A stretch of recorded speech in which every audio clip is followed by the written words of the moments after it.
This is Real News Media TV, coverage you can trust. Please like, share, subscribe, and hit the notification bell. Select all for daily news updates. Good afternoon, my Real News Media TV family. Welcome back to the channel for another news update for February 23, 2023. And in the news this afternoon, rifle among guns seized in Westmoreland operation. A major operation by the Joint Anti-Gang Task Force, now underway in Lennox Big Woods in Westmoreland, has led to the seizure of 2 firearms, including a high-powered rifle. Lennox Big Woods forms part of the larger township of Darlington.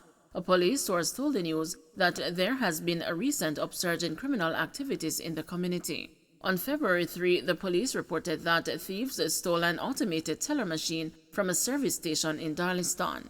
The thieves breached the machine and stole an estimated $8 million that had been inside. Meanwhile, on Tuesday afternoon, thieves challenged the police after robbing a supermarket in the community of over $2 million. A civilian was injured in the crossfire.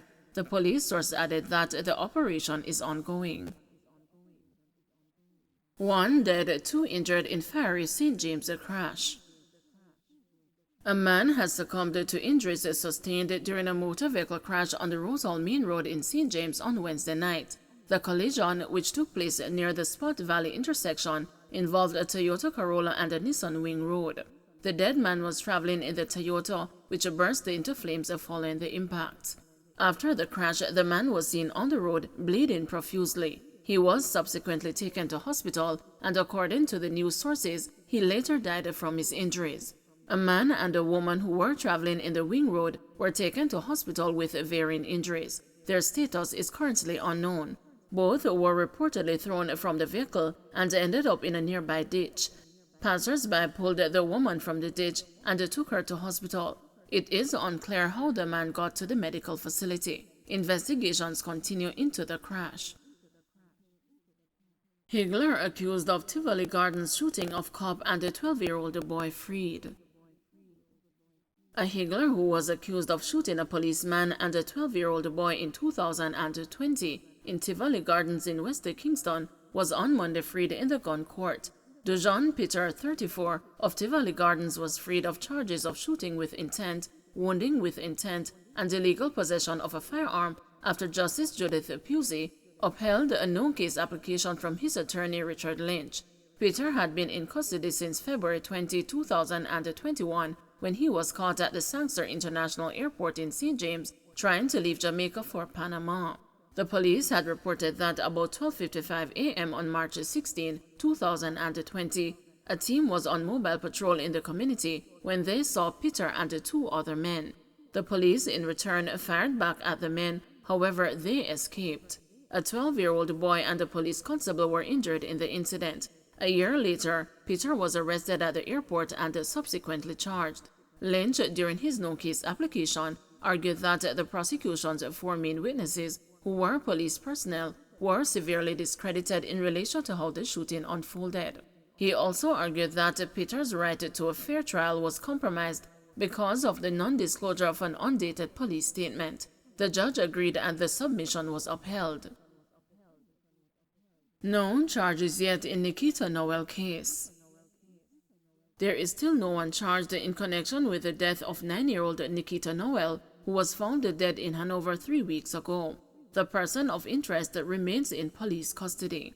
Young Nikita's body was found in bushes at the side of a road in her community of Kew on February 1. Speculations are that she was raped before being strangled to death. A man who is said to be in a relationship with Nikita's mother, Nordia Edwards, was taken into protective custody after the child's body was found. Head of the police's corporate communications unit, Senior Superintendent of Police Stephanie Lindsay, said all the procedures have been followed in order to keep the man in police custody as investigations continue. In certain investigations, if the mandatory time of 72 hours passes, we try and put the matter before a judge who will look at the circumstances and can do a remand pending investigations. So they would not have him in there without the proper remand in place, she told the news on Tuesday.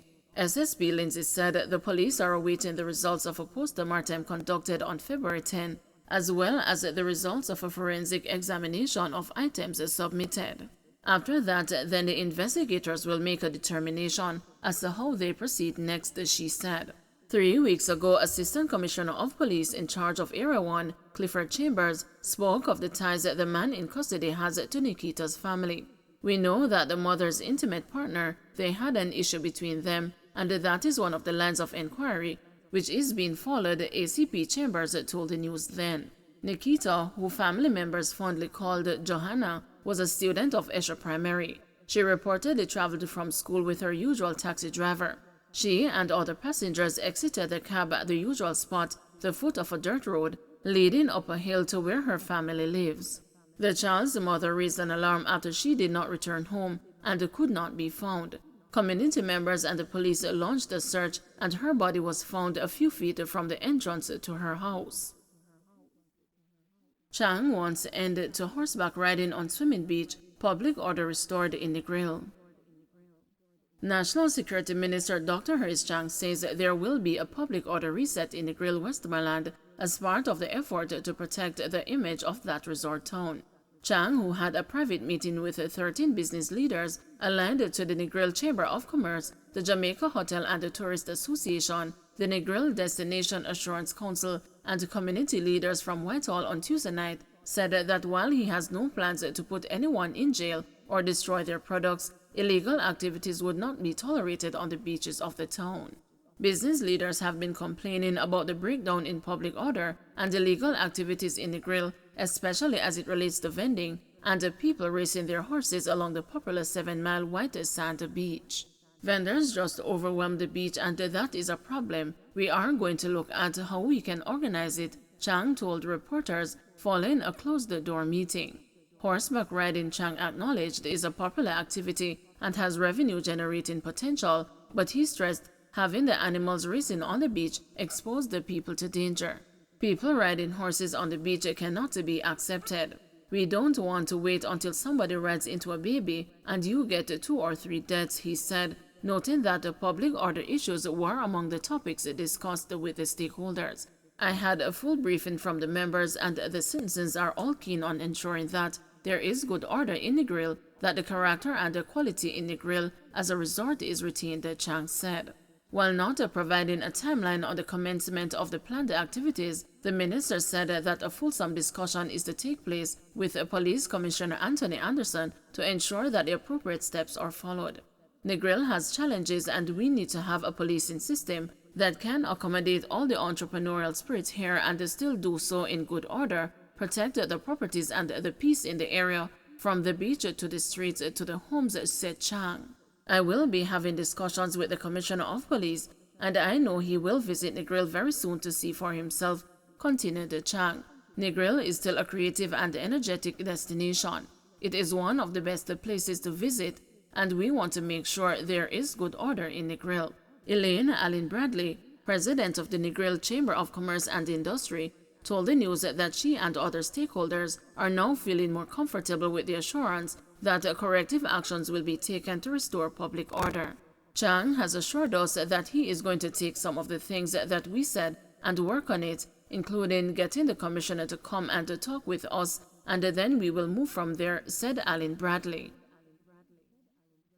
Don't forget to like, share, subscribe, and hit the notification bell. Select all for daily news updates.